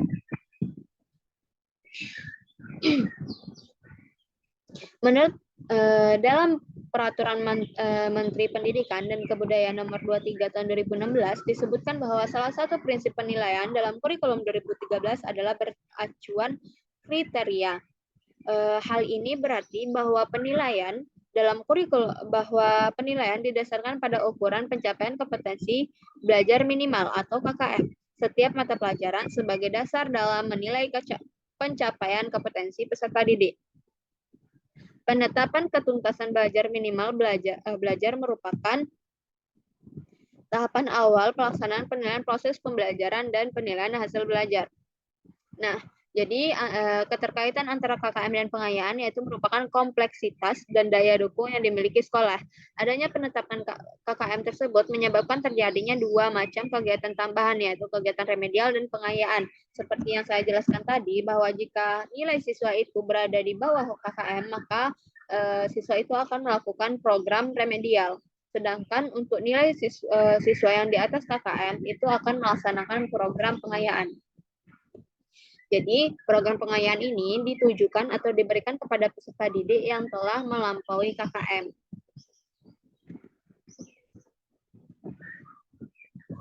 Nah, selanjutnya kita masuk ke faktor-faktor yang perlu diperhatikan dalam menyusun program pengayaan. Warkitri atau pada tahun 1991 mengemukakan 3 faktor yang harus dipertimbangkan dalam memilih dan melaksanakan program pengayaan. Yang mana faktor tersebut ada siswa, faktor manfaat edukatif, dan faktor waktu. Nah, siswa ini lebih suka di luar kelas daripada di dalam kelas, lebih suka beraktivitas daripada duduk diam mendengarkan di meja. Menemukan sesuatu yang baru lebih merangsang minat siswa daripada kegiatan yang bersifatnya penjelasan. Kemudian lebih menyukai kegiatan yang memberikan hasil cepat daripada kegiatan yang menuntut waktu yang lama. Dalam menentukan jenis kegiatan pengayaan yang akan dilaksanakan, guru harus memperhatikan karakteristik siswa, baik yang berkenaan dengan faktor minat maupun dengan faktor psikologinya. Kita semua sudah menyadari bahwa setiap siswa memiliki minat yang berbeda. Ada siswa yang memiliki minat dalam menulis, tapi ada juga siswa yang memiliki minat menyampaikan ide secara lisan. Kesesuaian kegiatan pengayaan dengan minat siswa akan lebih mendorong siswa berhasil dalam belajar. Sebaliknya, kegiatan pengayaan yang tidak sesuai dengan minat siswa akan melemahkan semangat siswa dalam mempelajari sesuatu. Selain itu, faktor minat yaitu faktor psikologis lainnya juga perlu dipertimbangkan guru dalam memilih dan melaksanakan kegiatan pengayaan. Berikut ini beberapa faktor yang harus diperhatikan guru dalam menentukan kegiatan pengayaan menurut Ari Kunto pada tahun 1986. Nah, ini merupakan yang 4 ini merupakan faktor-faktor yang harus diperhatikan dalam faktor siswa ini, yaitu apakah siswa itu lebih sering di luar kelas daripada di dalam kelas, atau lebih suka beraktivitas daripada duduk diam mendengarkan di meja, menemukan sesuatu yang baru lebih merangsang minat siswa daripada kegiatan yang bersifatnya penjelasan, dan lebih menyukai kegiatan yang memberikan hasil cepat daripada kegiatan yang menuntut waktu yang lama. Kemudian yang kedua ada faktor manfaat edukatif. Sesuai dengan tujuan utama pemberian kegiatan pengayaan, yaitu untuk memberikan kesempatan kepada siswa berkembang secara optimal, maka kegiatan pengayaan harus memberikan manfaat bagi siswa. Melalui kegiatan pengayaan ini, diharapkan pengetahuan dan keterampilan, bahkan nilai sikap yang dimiliki siswa akan semakin meningkat. Jangan sampai kegiatan pengayaan yang dilaksanakan merugikan siswa atau menimbulkan kesulitan bagi siswa sehingga proses perkembangannya terganggu. Kemudian yaitu faktor waktu. Seperti yang telah disampaikan sebelumnya, bahwa kegiatan pengayaan diberikan untuk mengembangkan kompetensi yang dimiliki siswa dengan memanfaatkan kelebihan waktu sementara siswa lainnya masih melakukan kegiatan remedial. Apabila siswa yang lambat telah menguasai materi pelajaran dan kegiatan pembelajaran biasa akan segera dilaksanakan, maka kegiatan pengayaan secara terprogram harus segera berakhir. Semua siswa akan kembali mengikuti kegiatan belajar bersama-sama lagi. Padahal sesuai dengan perbedaan individu yang dimiliki masing-masing siswa, kelebihan waktu yang dimiliki masing-masing siswa akan berbeda satu sama lainnya. Nah, ini merupakan contoh dari pelaksanaan program pengayaan. Nah, ini merupakan identitasnya, materinya yaitu aritmatika. Nah, ini contoh nilai-nilai hasil dari ujian pertama. Nah, ini hasil ujian pertama dan ini hasil sesudah pengayaannya.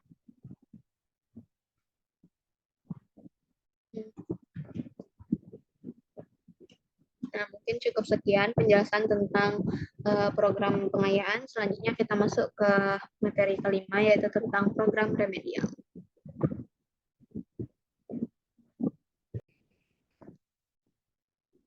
Selanjutnya, untuk materi terakhir, kita masuk ke program Olimpiade. Nah, untuk program Olimpiade ini, yang pertama kita masuk ke pengertian program, yang mana program merupakan pernyataan yang berisi kesimpulan dari beberapa harapan atau tujuan yang saling bergantung dan saling terkait untuk mencapai suatu sasaran yang sama. Biasanya, suatu program mencakup seluruh kegiatan yang berada di bawah unit administrasi yang sama atau sasaran-sasaran yang saling bergantung dan saling melengkapi, yang semuanya harus dilaksanakan secara bersamaan dan berurutan. Kemudian untuk pengertian Olimpiade yaitu adalah sebuah kompetensi, lomba atau pertandingan dan untuk matematika yaitu adalah ilmu logika. Dalam Kamus Bahasa Indonesia, Kamus Besar Bahasa Indonesia, Olimpiade merupakan festival yang mempertandingkan sains, seni, matematika, dan sebagainya yang melibatkan banyak negara. OSN adalah suatu kegiatan yang bersifat kompetensi di bidang sains dalam lingkup wilayah atau tingkat lomba tertentu.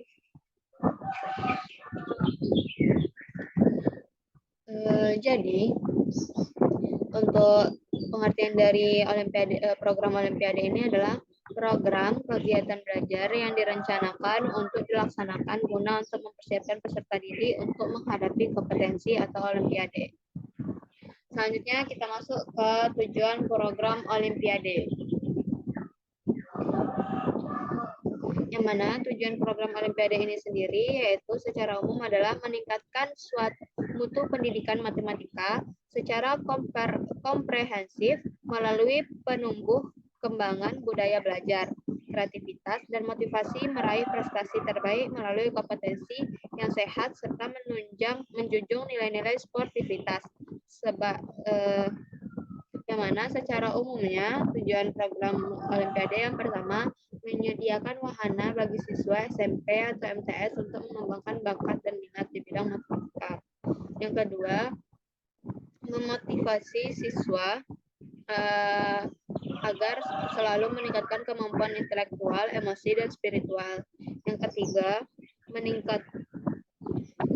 menumbuhkan suasana kompetitif yang sehat di kalangan siswa. Yang keempat, meningkatkan wawasan, pengetahuan, kemampuan, kreativitas, serta menanamkan sikap disiplin dan kerja keras untuk menguasai ilmu pengetahuan dan teknologi. Dan yang terakhir, meningkatkan kecerdasan bangsa dan kesadaran ilmiah untuk mempersiapkan generasi muda dalam menghadapi masa yang akan datang. Kemudian untuk manfaat Olimpiade itu sendiri, yang pertama, meningkatkan kemampuan siswa dalam pemecahan masalah.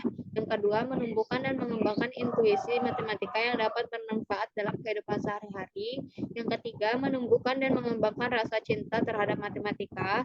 Yang keempat, memperkenalkan pada siswa beberapa ide penting dalam matematika sejak dini. Yang kelima, menumbuhkan semangat pantang menyerah. Yang keenam, memberikan kesempatan kepada siswa untuk mendapatkan sahabat dari berbagai kota dan negara.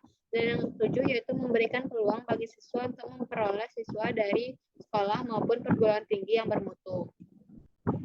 Selanjutnya ada komponen-komponen program Olimpiade, yaitu ada identitas, jenis kegiatan, program kegiatan, waktu kegiatan, sasaran, rangkaian kegiatan, tempat kegiatan, peralatan yang digunakan, pelaksanaan kegiatan, pengorganisasian kegiatan.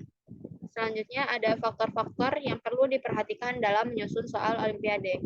Yang pertama yaitu faktor jadwal dan bentuk kegiatan. Yang mana dari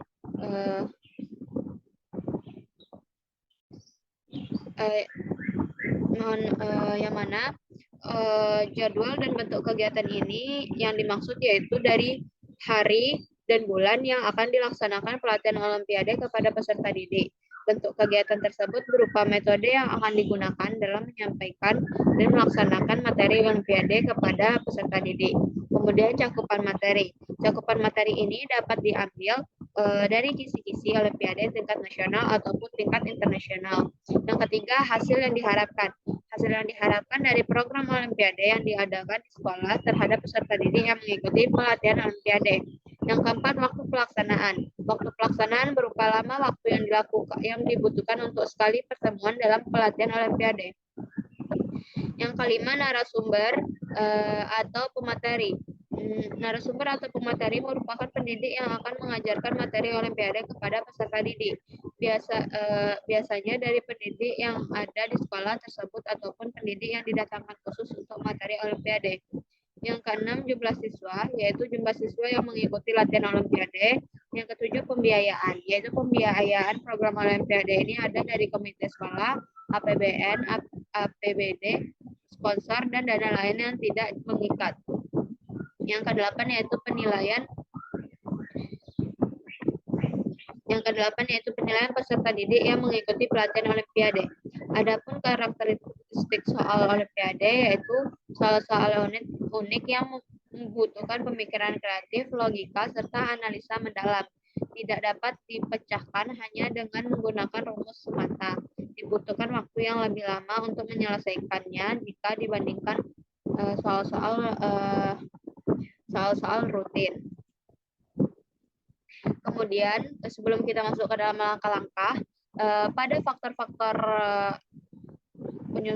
penyusunan program ini ada faktor-faktor yang mempengaruhi peserta didik. Yang pertama, faktor dari dalam diri peserta didik adalah bakat atau talenta, kepandaian, minat, kebiasaan, motivasi, pengalaman, kesehatan, emosi. Kemudian faktor dari luar yaitu keluarga, sekolah atau pendidikan, lingkungan, dan masyarakat. Kemudian kita masuk ke langkah-langkah penyusunan soal Olimpiade. Yang mana menurut Polia ada 4 langkah yang harus diperhatikan atau dikerjakan dalam penyusunan soal Olimpiade. Yang pertama yaitu memahami soal yang ada, yaitu apakah kita mengetahui arti semua kata yang digunakan. Kalau tidak, carilah indeks, kamus, definisi, dan lain sebagainya. Kemudian apakah kita mengetahui yang dicari atau yang ditanya? Apakah kita mampu menyajikan soal dengan digunakan sebagai bantuan? Apakah informasinya cukup untuk dapat menyelesaikan soal? Apakah informasinya berlebihan? Apakah ada perlu dicari sebelum mencari jawaban dari soal? Kemudian menyusun strategi. Kita akan membahas berbagai strategi yang ada, tetapi jangan ragu-ragu untuk mencoba salah satu dari strategi untuk digunakan dalam menyelesaikan soal yang dihadapi. Kemudian pada umumnya strategi yang berhasil diketemukan setelah beberapa kali mencoba strategi yang gagal. Kegagalan adalah satu langkah kecil untuk mencapai tujuan yang kita inginkan. Kemudian melakukan strategi yang telah dipilih. Langkah ini lebih mudah dibandingkan menyusun strategi. Di sini hanya diperlukan kesabaran dan kehati-hatian untuk menjalankan. Dan yang keempat, melihat kembali pekerjaan yang telah dilakukan. Yaitu selanjutnya kalau perlu menyusun strategi baru yang lebih baik dan menuliskan jawaban yang lebih baik. Kemudian program Olimpiade ini meliputi untuk contoh program Olimpiadenya sendiri yaitu nih. Contoh dari program Olimpiade ada identitas, kemudian ada materi pokok, indikator, contoh soal, waktu, metode, dan sumber. Nah, ini merupakan contoh-contohnya dan soal serta pengerjaannya. Baiklah, cukup sekian hasil penjelasan tentang materi silabus, RPP, modul ajar, program pengayaan, program remedial, dan juga program Olimpiade.